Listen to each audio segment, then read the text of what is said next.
What's the worst mistake you can make in China business? Hi, I'm David Clive Price, author of The Master Key to Asia and The Master Key to China, and founder of the International Business Passport coaching programs. So what's the worst mistake you can make in China business? Taking your own mindset from your own home country with you in the way that you do business. What do I mean by that? Well, in our own Western countries, we expect business, to be logical, sequential, and leading through maneuver, through offer and counter-offer to a contract, to a transaction, to a deal. But what's the big difference with China then? The big difference is that business is not considered to be business per se. It's much more personal than that. To illustrate this, let me tell you a story. A Western businessman went to Beijing, hearing and being informed by his contacts in Beijing that a business deal was in the offing, a great business deal.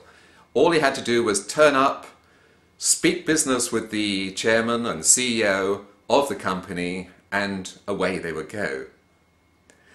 Well, he was very excited about this. He turned up on the right day at the right time, of course, and went up in the elevator to the rather plush office of the chairman, looking out over the Forbidden City in the distance. And he thought, this is wonderful. China is here at my fingertips. Except one little thing that they'd both forgotten, both the chairman and the Western businessman, was that neither of them spoke each other's language, and what's more, an interpreter wasn't available at that very moment. So what happened? The secretary brought in tea. The chairman and the Western businessman smiled at each other.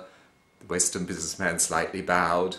He took tea, he sat down in his chair and thought, my God, what's going to happen next? I can't say anything. The chairman can't say anything either. Well, the chairman didn't seem particularly perturbed by this. He simply sipped his tea, looking over it at his Western businessman counterpart, and the Western businessman thought, well, I'll do the same. And then there were long pauses as they smiled gently to themselves and looked out of the window.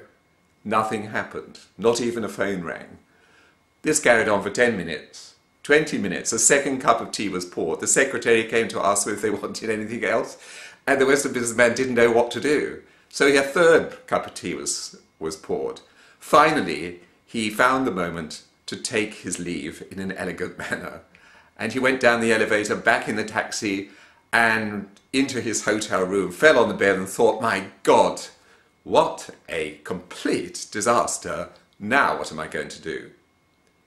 So he spent that night tossing and turning in bed, thinking this whole business trip has been a complete washout. And then the next morning he gets a phone call into his hotel room. The secretary of the chairman would like to speak to him.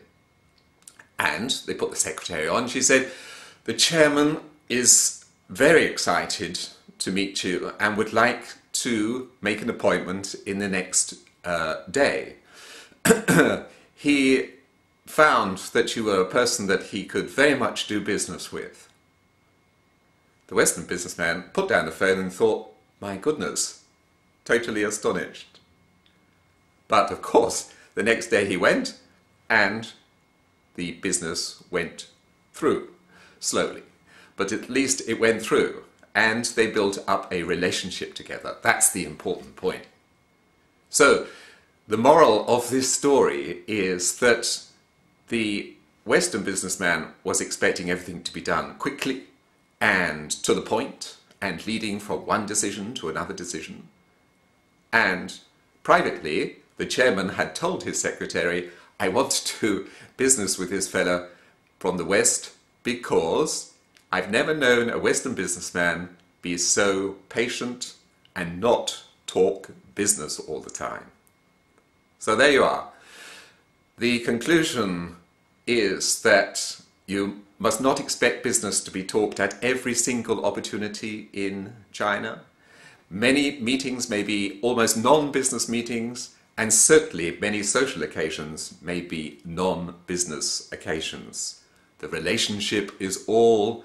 They are building a relationship with you over the long term, and you must participate in that. So, that's it for today. That's my story about doing business in China and the worst mistake that you can make.